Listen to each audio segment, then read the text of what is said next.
Hokie Hangover. Guys, we're back. August 5th. We talked to Grayson Wimbish about a week and a half ago. Really nice episode. Getting into uniforms, talking about the season a little bit, talking about some of the upcoming opponents. Really kind of wide-ranging podcast. Thanks again to Grayson for coming on the pod. We are less than a month away from real-life football. We're 26 days away, as a matter of fact, from Virginia Tech taking the field. I know. It's nice, isn't it? From Virginia Tech taking the field against Vanderbilt in Nashville. So tonight we figured we'd talk about what expectations should be for the year, what the standards should be, kind of what our concerns are. It's kind of what we're thinking tonight. But guys, how are you doing? Welcome back. And we are in full swing preseason, get ready for the year mode. We're back officially. Yeah, I'm definitely ready for the year to start, considering I just watched a bunch of people today flip out about the coaches poll rankings for the preseason. And we can certainly talk about that on here if we want, but I'm definitely looking forward to some real football, something that's not coming from my PlayStation on College Football 25.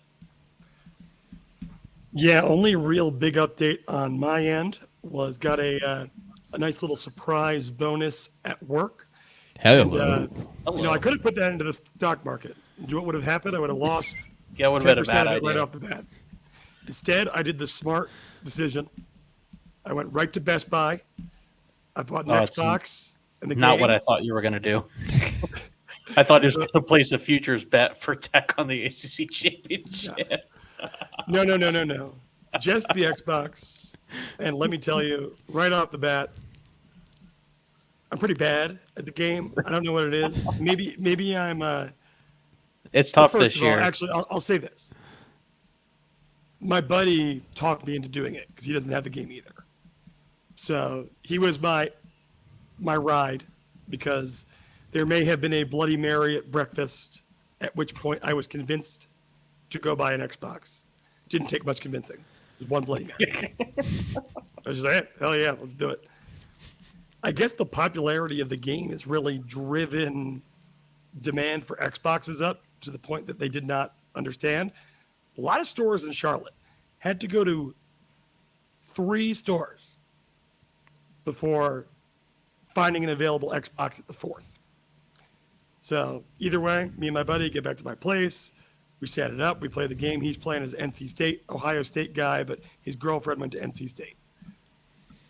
Beat the brakes off of him 45-7. I was like, this is what Tech football should look like. This is very exciting. He leaves. I play the computer. Got rocked by Marshall. Yep. Oh, sounds about right. Don't tell Hokie fans that. Don't worry. If I am any indicator, that would be very bad news, but I don't think I am. One thing I will say is that if you're playing on All-American or Heisman, FCS Southeast, man. Yeah. Got some hands. Yeah. Got some hands. Is that the level down? Starting off at All-American, probably. Yeah, I also started on All-American and realized I don't want to sweat while I'm playing the game, so I'm gonna bump it down to varsity and have a little bit of fun. There you go. I mean, you got to get at least a handle on the controls. I'm 30 now, right? Like, I'm not in it for the sweat anymore. I'm not in it for the challenge. I'm in just to be entertained. There's a little bit of something for everyone in that game, is what I'll say. Yeah. You want to start a dynasty with some low-level FBS program, be my guest. You want to start at P5 and struggle to get recruits against, like, I don't know, Ohio State, LSU, Georgia, be my guest. If you play the dynasty as anyone ranked in the top 15, you need your head examined. I agree. You're missing out. I agree. Got to start low. Start from the bottom. Start your dynasty as? Tech. Okay. Well, if I want to get creative down the road, I will. But for now, I wanted to start with Tech. I've started a couple. I started one with North Texas, which was fun. Yuck. Then I got the head coaching job at Tech, but like, you know how you got to like level up your coach? Yeah. I did after 1 year. I just like was getting rocked on the recruiting trail. I was basically Justin Fuente. So I was like, you know what? I'm going to start over and I'm going to level up my coach and do this a little bit slower, right? Just like get my feet under me a little bit more. Yeah. So now I've got a dynasty going with Louisiana Monroe and buddy, they are some ass.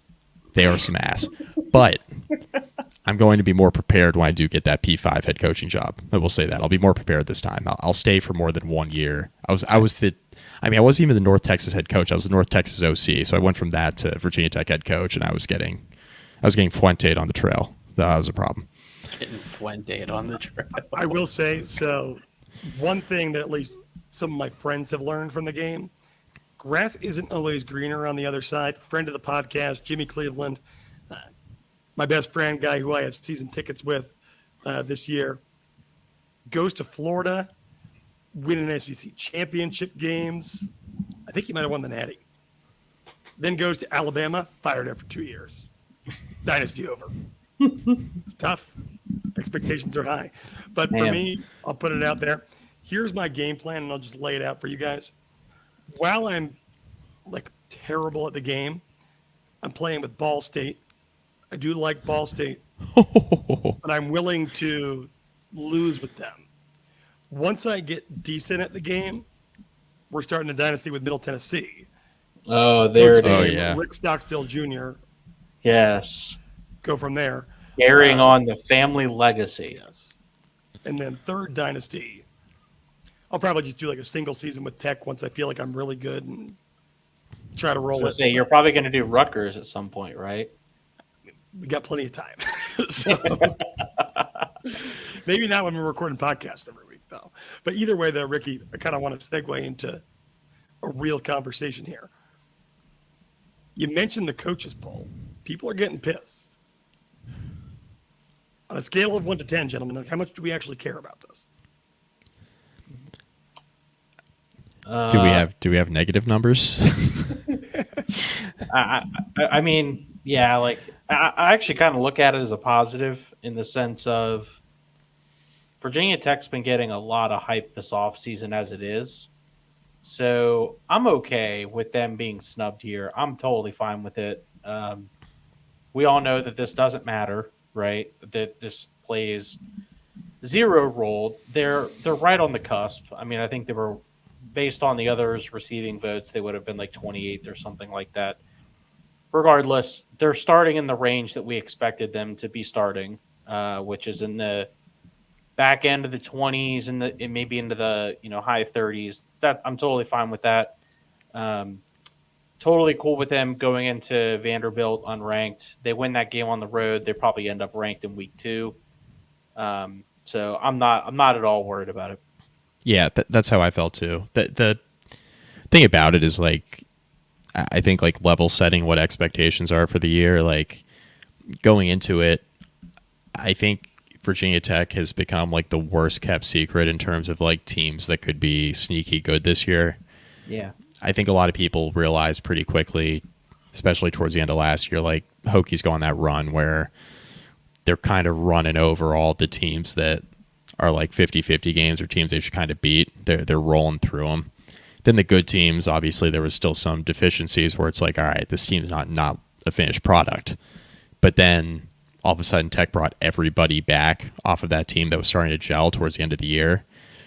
And I think from a national level, a lot of people looked at that Military Bowl, and again, it's a Tulane team that was, for lack of a better term, neutered, right? They lost their head coach, and all of their difference makers that played a significant role in them getting to the AAC championship, they all sat out. Like Michael Pratt, their all-conference quarterback, did not play.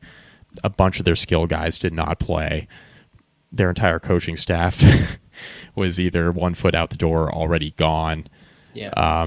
So I mean, it was one of those deals where it just like was obviously not the same team. Virginia Tech looked really, really good in that Military Bowl in terrible weather. They played a really, really good game, and I think that really just like it was a launching point right into the off season where you guys remember, like, weeks after that Military Bowl, the news comes out, Virginia Tech's keeping everybody.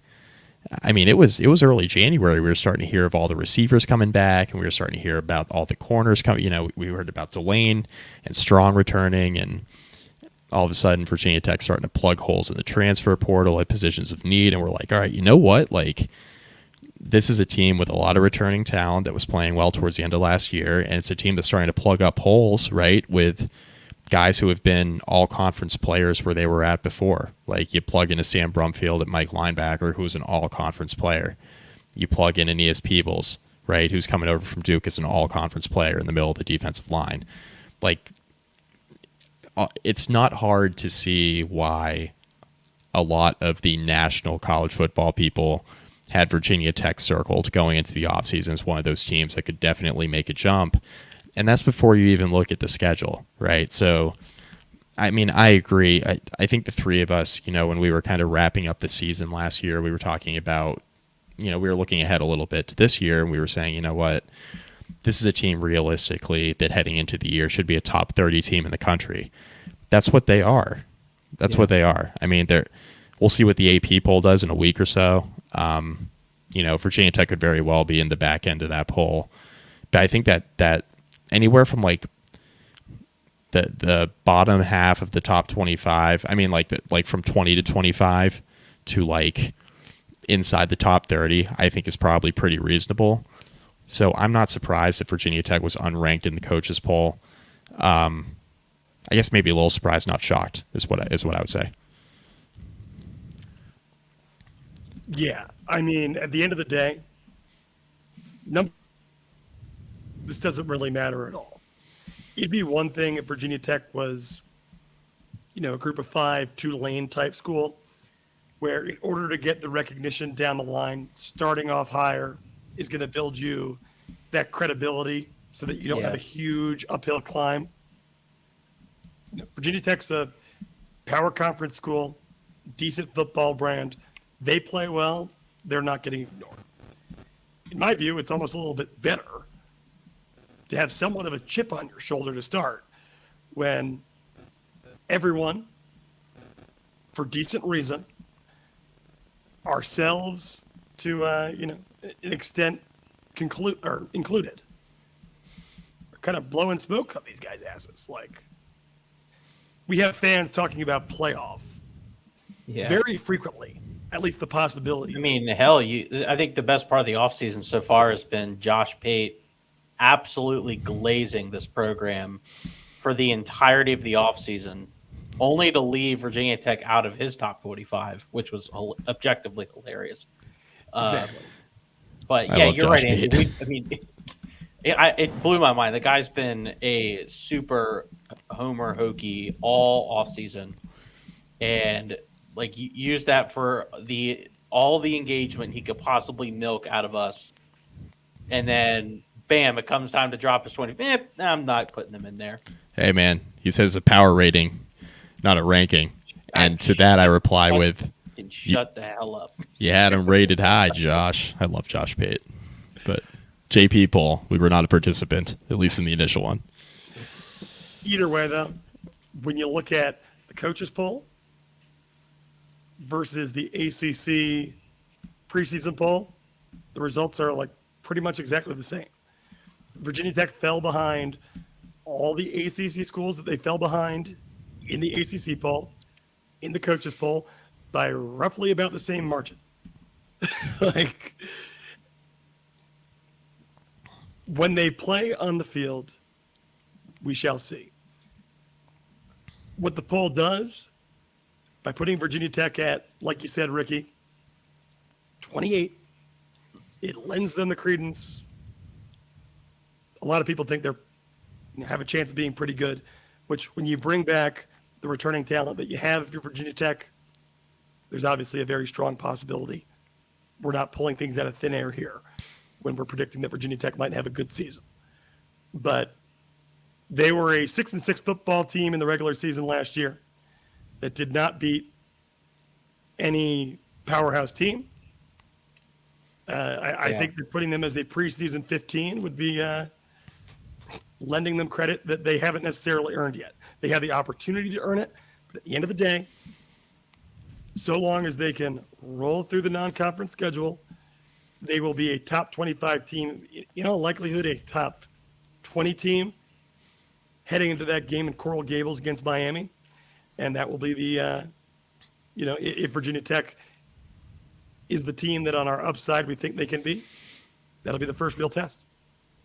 The flip side of this argument is Virginia Tech starting so low in the preseason rankings is going to make it even more predictable that when they finish the season undefeated as ACC conference champs, they're going to get left out of the playoff. Oh, wait, never mind. We don't have that issue this year.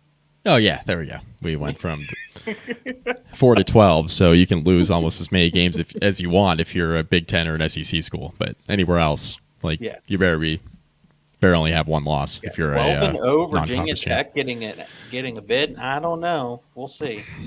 So we've heard the playoff talk, right? I mean, Andrew, you just brought it up, and a lot of people have been talking about Virginia Tech as a dark horse playoff team. I guess if everything fell right, sure. I could see it, especially with the schedule laying out the way that it is. Virginia Tech at their peak, right? They win all the games they're supposed to. They pick off one of Miami and Clemson, the two toughest games on the schedule, and they beat everybody else. If they go 11-1, they're in the ACC title game, lose a competitive game against whoever. Florida State, Clemson again, Miami, NC State, whoever, would an 11-win Virginia Tech team get into the 12-team playoff after that kind of season? I mean, the answer is probably, right? I mean, you probably get two ACC schools in.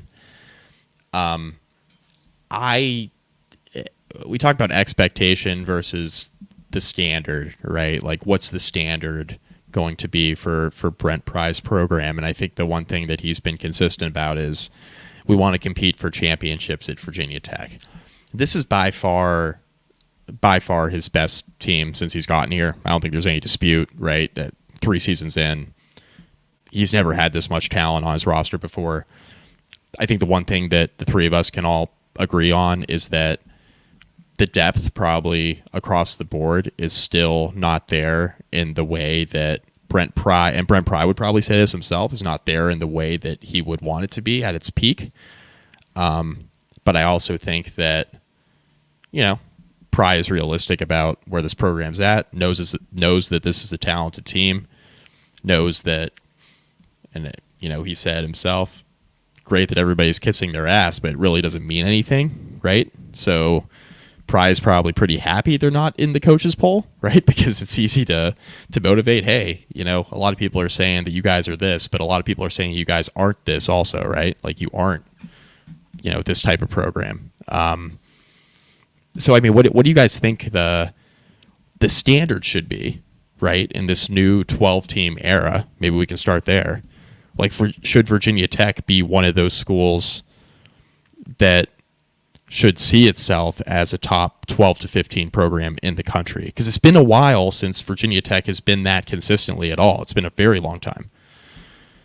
Yeah, I think that the standard needs to be that you're at least in the conversation of competing for the ACC championship every year and finishing probably within the top 4 to 5 teams in the conference. But that can't be the outcome every year. I think that people would think it's reasonable for folks to expect Brent Pry and his staff to make the playoff once every few years. I don't think making the playoff is going to be a consistent outcome here, at least not given the landscape that we have at the moment. It's going to become increasingly difficult for teams like Virginia Tech, NC State, especially a program like Duke, who just a few years ago was a really good football program, to find their way into the playoff. They're going to have to win minimum 9 games, probably 10 games. And even that might not be enough. The non Big Ten SEC, non-conference champion, basically. Yeah. So look at a program like Utah, who is a good football program, is probably nearing the end of the Whittingham era, I believe. in the next year or two, something along those lines. What's that program ceiling going to be in a program that, or in a conference that's going to be extremely crowded, and from the looks of it, this year is completely wide open, Right. with a bunch of programs that are relatively close in their capability and their output and what they can do. The Big 12, the ACC, definitely, the G5 conferences, or whatever the hell we're calling them now. All of those programs are going to have really hard times being at-large teams in this tournament. I think year one is probably going to set quite a precedent that the SEC and the Big Ten are going to get serious favor when it comes to these at-large bids, whether it be strength of schedule, whether it be just perception of talent level. I think that's going to be a hurdle for schools that are in Virginia Tech's tier across the country. That's going to be really difficult to overcome consistently. So Virginia Tech's probably going to have to, if they want to make the playoff in any given year, I think 10 wins is probably the goal that you're going to want to hit. I don't think it's reasonable to expect Tech to win 10 games every year, but it certainly needs to happen every so often. Yeah, Ricky, to that point, and to highlight what Mike said earlier, just take this theoretical. We don't need to dive too deep into this because it's a problem we don't have yet, but yeah, for imagination's sake, Tech goes 11-1. They beat Miami. They only lose to Clemson. Somehow, like, Clemson drops other games. Virginia Tech plays Florida State in the ACC championship game. That's 2 losses. Let's say Michigan, right? They lose to Texas and then drop their games against Oregon and Ohio State. Oregon and Ohio State play in the Big Ten championship game. Thus, Michigan does not play the extra game. They finish with 3 losses. Virginia Tech goes to the ACC championship game, loses to Florida State. Let's say it's not a super competitive game. I have no reason to believe the committee is going to favor Virginia Tech. 0. No reason. None. Yeah. None reason. I mean, especially with the schedule. We just saw what happened to an undefeated ACC team Mm-hmm.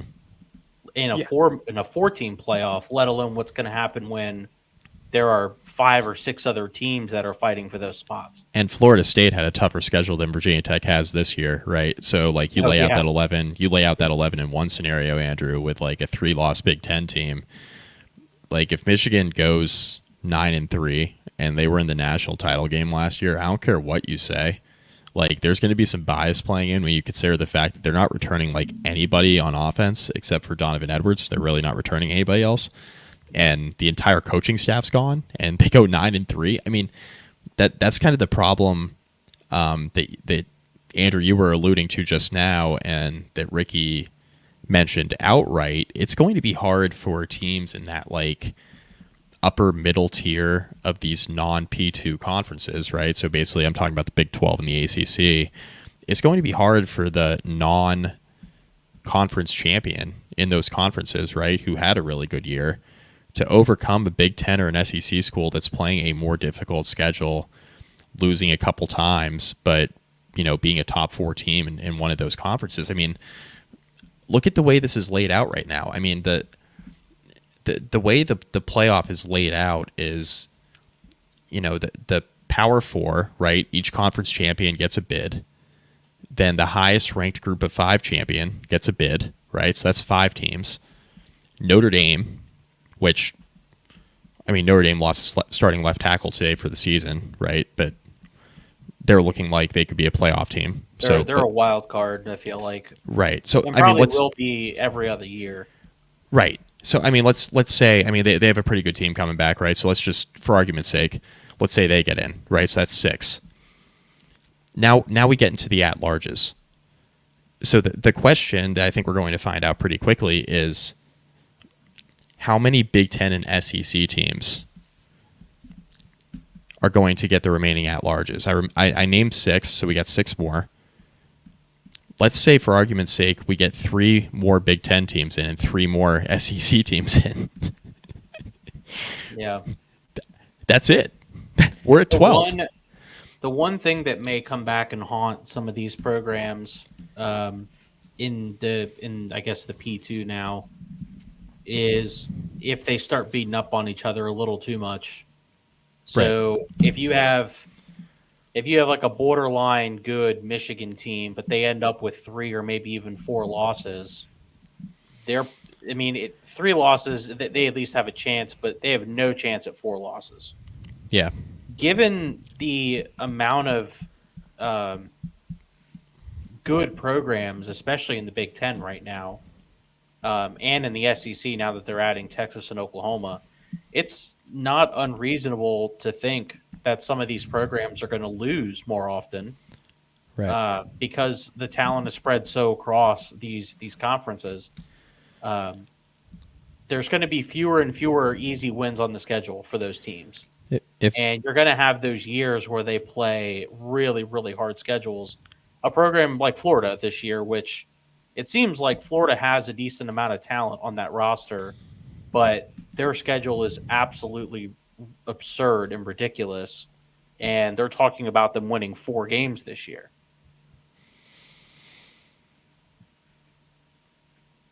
I'm going to ask a question, and then I'll bring up my greater point. Last year, is Louisville in the playoff?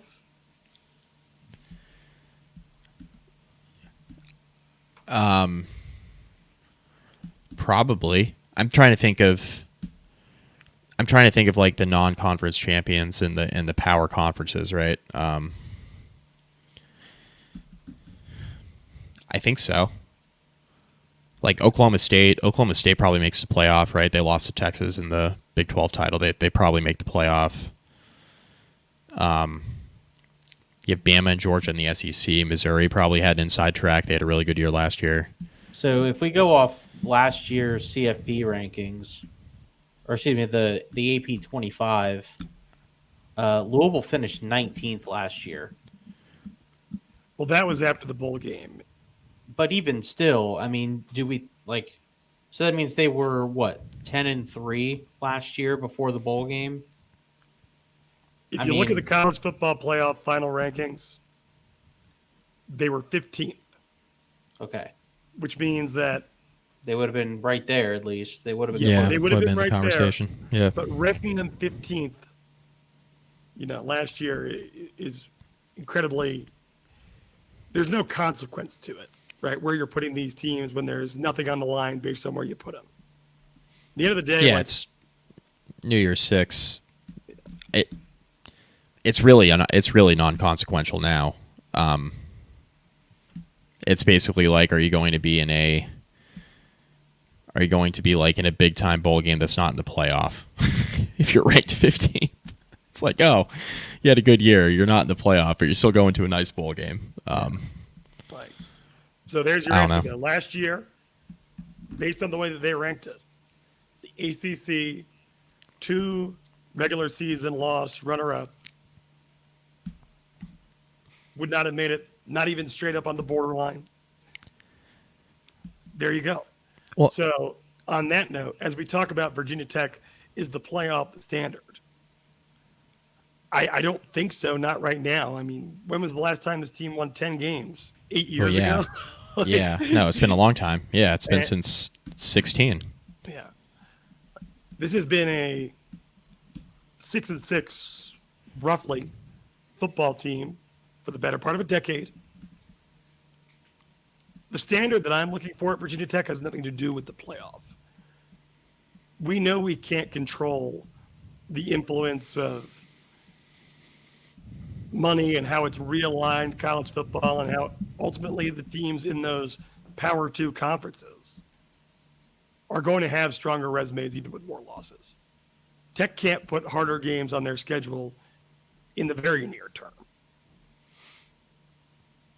I want them to compete for the ACC championship.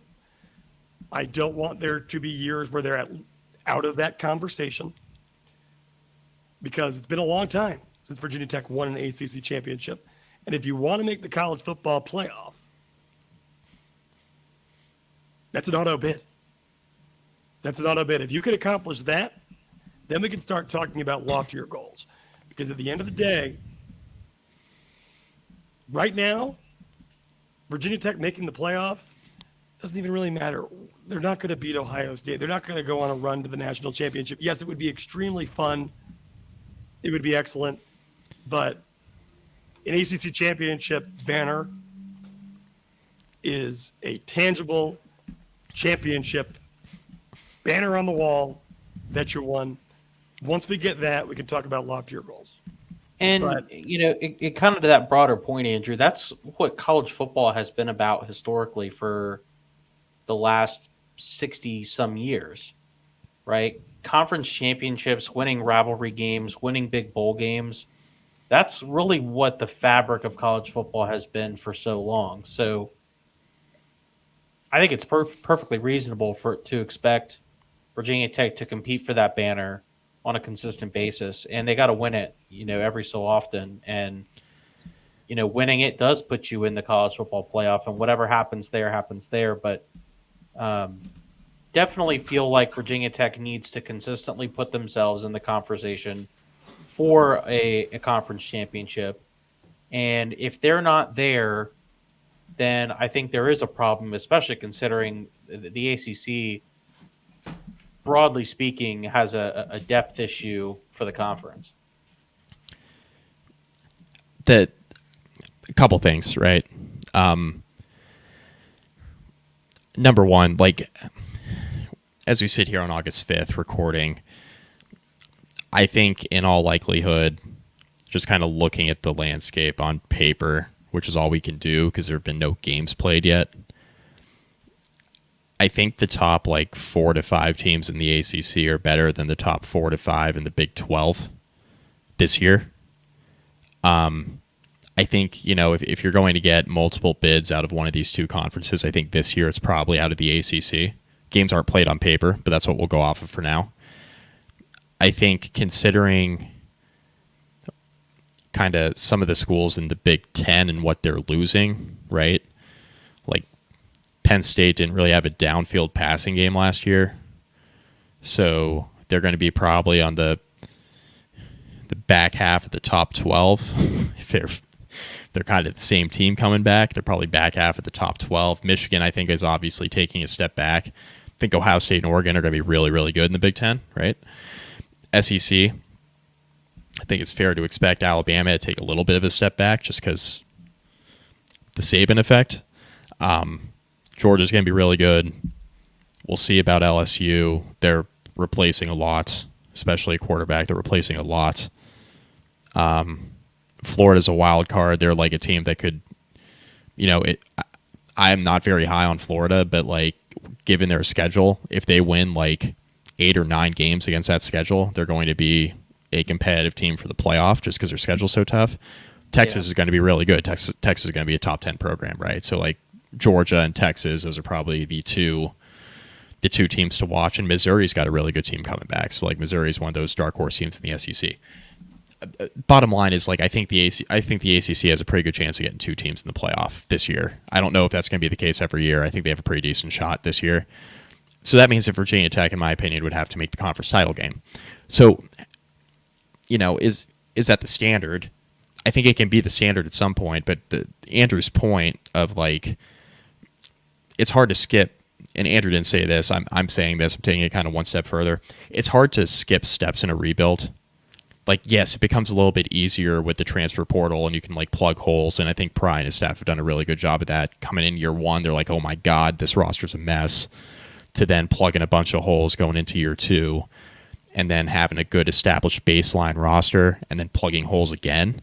And the next step, obviously, is depth, which you can't do that all in the portal. I think that ideally, what the portal is, especially for a school like Virginia Tech, is you plug in some areas where maybe you missed on a recruit or two, right, with a more established veteran that maybe had a good run at a G5 school. So think of Sam Brumfield, or maybe a guy who's trying to make a leap on a defense that's expected to be better. That's coming from a P5 school, maybe going through a coaching change. So that would be Aeneas Peebles, right? An all-conference player. Berry. Right, exactly. Yeah. So I think ideally what Virginia Tech would like to do is they would like to use the portal to just plug in any holes. I say all that to say it's really hard to skip steps in a rebuild because the top teams in the country have depth. They recruit depth year after year. They build on prior recruiting classes, and then they start plugging holes in the transfer portal. Right? That's what good teams do. That's what great teams do. Ohio State, bring in Will Howard from Kansas State. He's a perfect quarterback for the system Chip Kelly wants to run. Beautiful. Quinshaw Judkins, the running back from Ole Miss. You bring him in, 1-2 punch with Travion Henderson. You bring in Caleb Downs, a freshman All-American, to add to a defensive back room that got a little bit thin coming out of last year. That's like the elite of the elite teams, right, that we're talking about. But that's how you want to start using the portal, right? You want to start building on recruiting classes year after year. So it's hard to skip steps in a rebuild.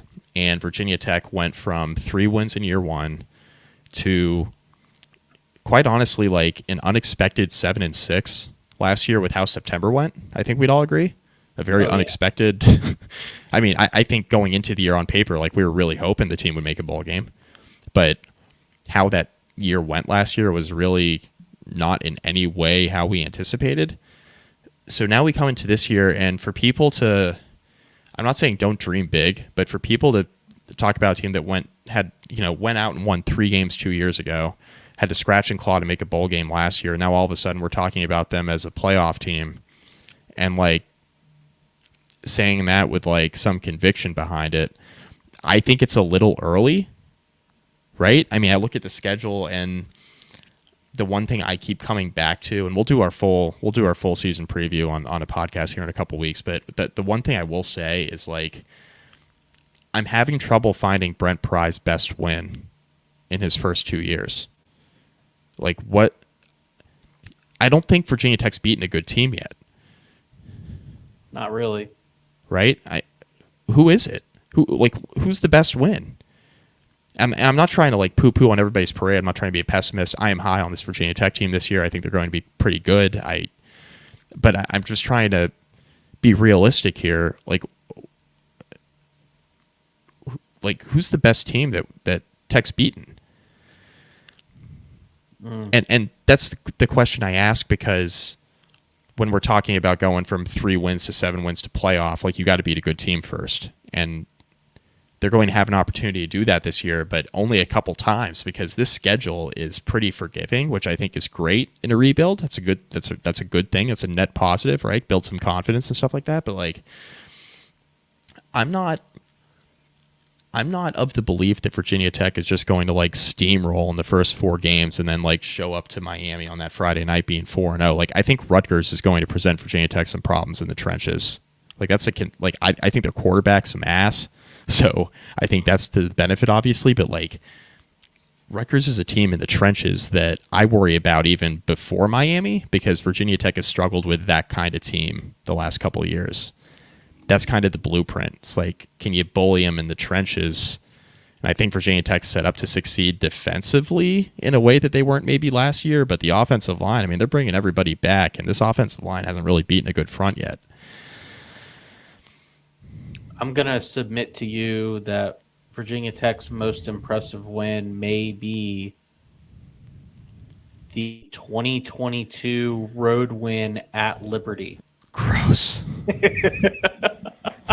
Dude, I was thinking the exact same thing. A team went 8-5. I know it was a absolutely god awful schedule, but that may be one of the best wins. But no, I mean, you're absolutely right. We saw Virginia Tech take advantage of a really soft second half of the schedule last season, and it's frustrating to think about what they could have done if they had gotten their stuff together in the early going. But right. No, winning the big game is huge. Playing how they play against upper tier talent is huge. I mean, we saw what happened in the Louisville game, especially. That game was very, very frustrating from an offensive end, how they really just had no answer.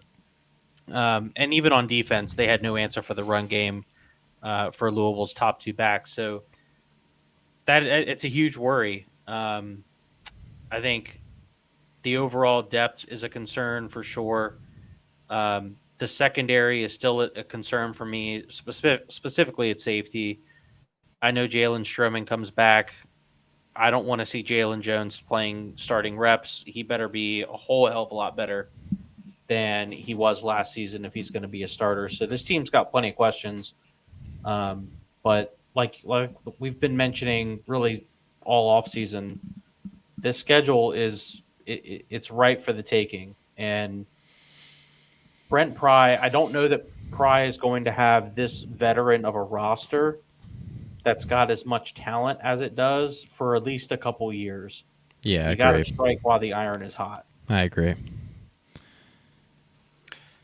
Yeah, I mean, it's certainly a testament to the rebuild that, I don't think playoff should be the standard. I do not think it should be the expectation.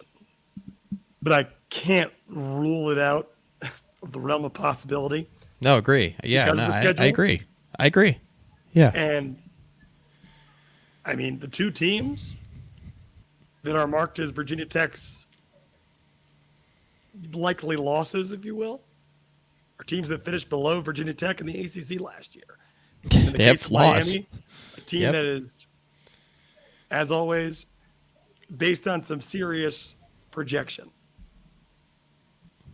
Virginia Tech has proven chemistry. And once they turned the corner, on one hand, you could say, they were handled by the superior teams, Florida State, NC State, Louisville. But everyone that they were supposed to beat, they absolutely steamrolled. Yeah. And the hope is that following, a game in Huntington, West Virginia, that was a considerable low point for this program, certainly under the new regime. Yes. Something clicked, and that we're not going to go back to the Fuente era, pull an upset, and then lose a head scratcher over and over and over again. So, I mean, again, for a team that hasn't really proven that they deserve to be in the playoff conversation, there's an exact roadmap to do it. Win the games you're supposed to win. Pull a sneaky one.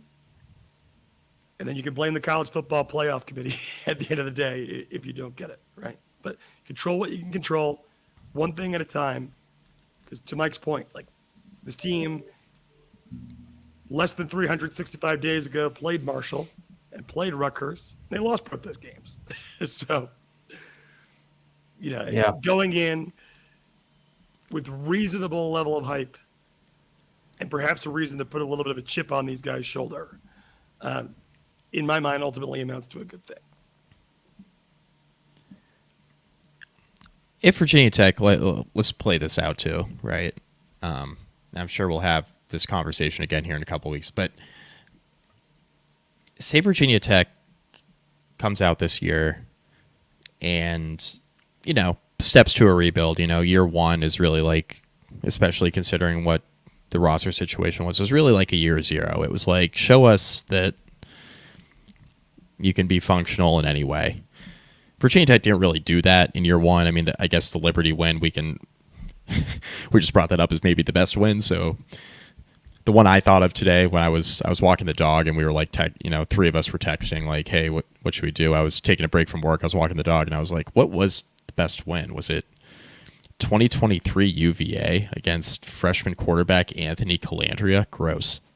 Is that the best win? Might have been against your favorite program, Boston College. Maybe. I mean, that was a vindicating win for me, just with the social media battles I was fighting. I put the team on our back there, and fought the good fight there that entire week. So I'm glad that game was won by the good guys.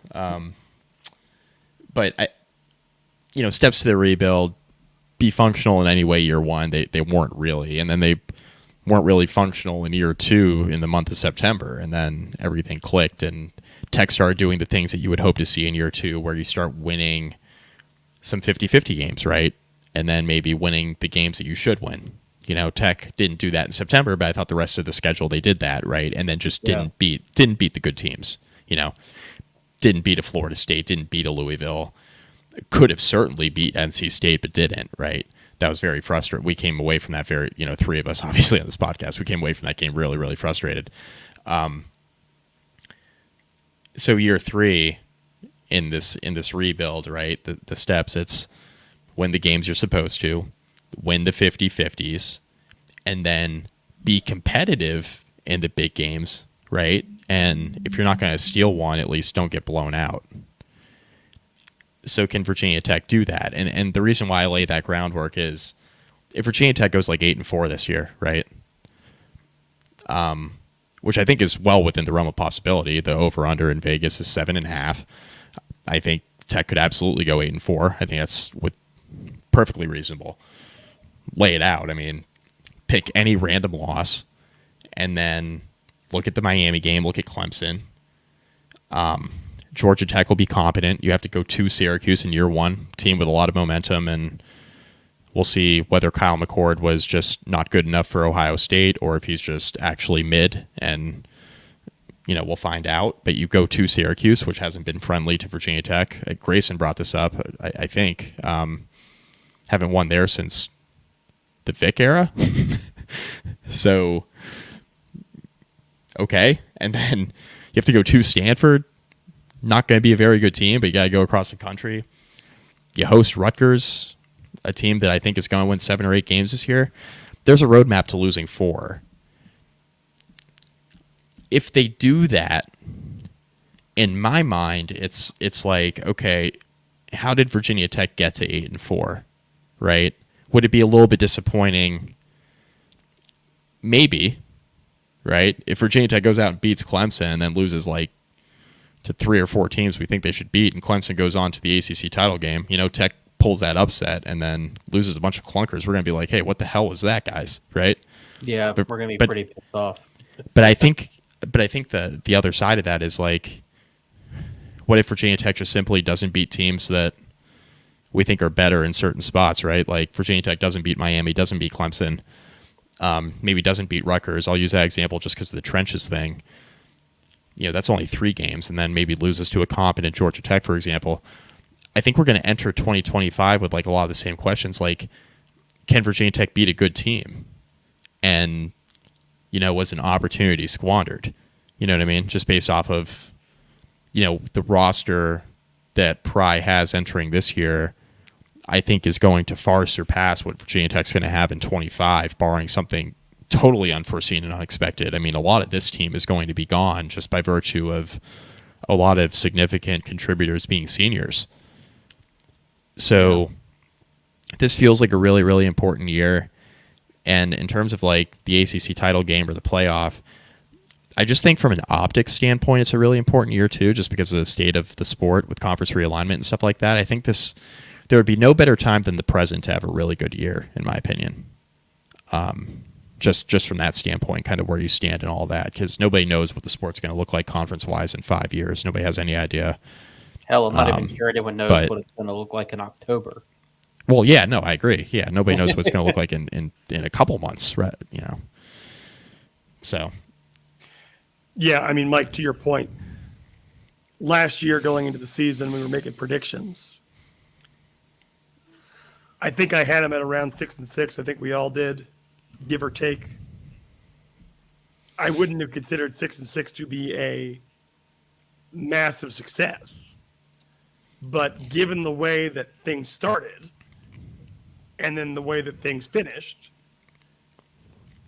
the perception at the end of the year was that Virginia Tech had turned a corner and we were on to bigger and better things, where here we are, in the month of August and actually having conversations about what the route to the college football playoff looks like. When I predicted 6-6 correctly, I did not think that was leading into a conversation about the college football playoff as a realistic possibility 1 year later. But it was the way that they beat the teams that they beat, the way that they put a cap on it at the end of the season. That hype and that perception certainly plays into the retention of the guys that were there and the additions that they made that further build the hype. So, yeah, it's kind of all about the way that you do it. If Virginia Tech wins 7 games, and, obviously no one wants to talk about injuries, but, they could happen, and, we're not going to hang it all on Brett Pry if certain really unfortunate things happen. But if this team goes 8-4, with losses to Boston College and Syracuse on top of the 2 teams they were supposed to lose to, that's 8 wins. That's your best season in 5 years. And a lot of people are going to walk out of it with a bad taste in your mouth because you called it exactly right. It'd be a squandered opportunity given the talent that you have on the roster right now. And though this team is not going to be around for long, right? I mean, this is their swan song. The best players are not going to be around for much beyond this season, if at all, for the majority of them. Has the opportunity to lay the groundwork to put Virginia Tech back on the map. And yes, the 2025 roster does not look like it's going to have the level of talent the current one does. But you have a bunch of decent recruits at certain positions. We're choosing to stick around, be backups right now. Those players should project to at least be pretty good. And think about where this roster was on November something of 2022, less than 2 years ago. It was a hard-to-watch bad team. And here we are today talking about, is 8 wins a failure? Are we going to the college football playoff? And that was when Brett Pry was selling the dream, the vision alone. So this team has the opportunity, playoff or not, just have a good, exciting season. Make a statement to the country that Virginia Tech's back. And it's reasonable to predict that the program can be in a position where, the days of going to Boston College with Connor Blumrick and it being hard to watch Jesus are behind us. I'm just saying, it's true. That was extremely recently in the grand scheme of things. If we can put that behind us, and suddenly Virginia Tech is putting its name brand back on the map.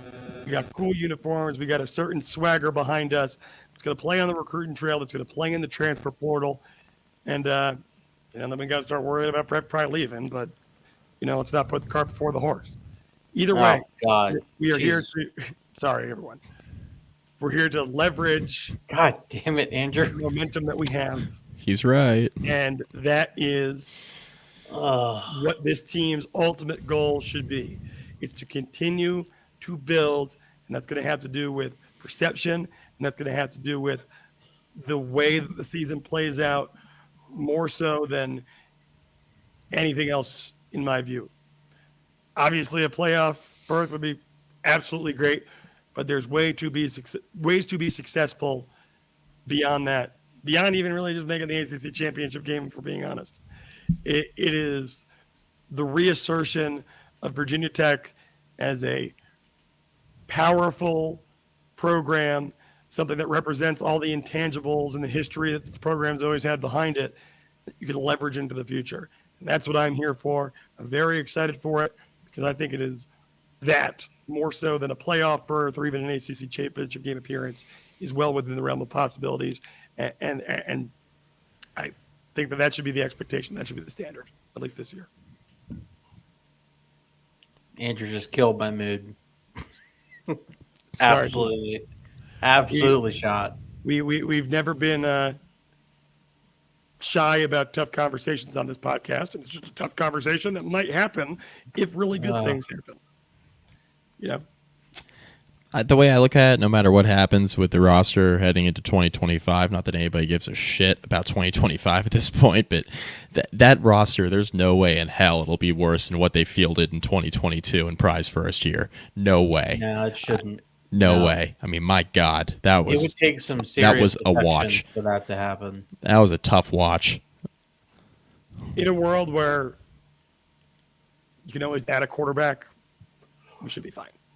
I agree. But what kind of quarterback you're going to add? That probably depends on how the team does this year. How does Kyron Drones look? Is he an NFL prospect? Suddenly Tyler Bowen's got a story to tell. Right? It's all intertwined. Welcome to college football.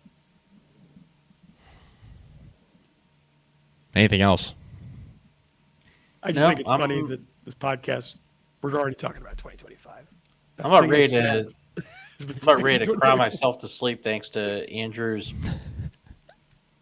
crystal balling over there about having to do another coaching search. He's right.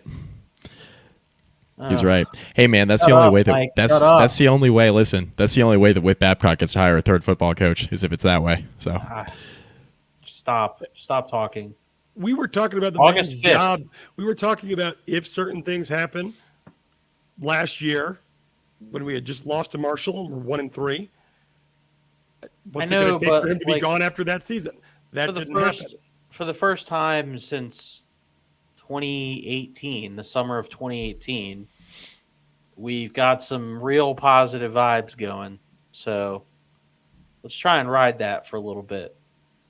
You're right. I shouldn't have said anything. I'm sorry, everyone. Yeah. Apologize. Shame. It would be a good problem to have. Yeah, it would. Why the hell are we switching on the bottom? For those that are watching. I was trying to figure out if I could do that in real time. I guess I can. Yeah, wow. Well, So Mike's over here experimenting in the middle of the episode. yeah, I don't have anything else. We'll have a full season preview coming probably in the next, 2-3 weeks, something like that. Yeah, soon. We'll probably record again before that, but the preview will definitely be coming up quickly. We'll have to see if anyone else gets ejected from practice. Yeah, I saw fans make a big deal out of that too. That stuff happens. That's why they don't let reporters go to practice. The Giants and the Giants and the Lions just got in a big fight today. Yeah, man. At their combined preseason camp. It's 1,000 degrees outside. It's really humid. They're wearing pads. You're hitting the same guy over and over again. You're agitated. I get it. Yeah, it happens literally in every camp across the country. Throw a punch, right? But he'll be fine. It'll be fine. We'll see him on the field week 1. All right, it'll be fine. Yes, we will. It'll be fine. We'll be back in a week or so. Deal? Yeah. Good deal. All right. Go Hokies. Review, subscribe. Yeah, do that too. Go Hokies.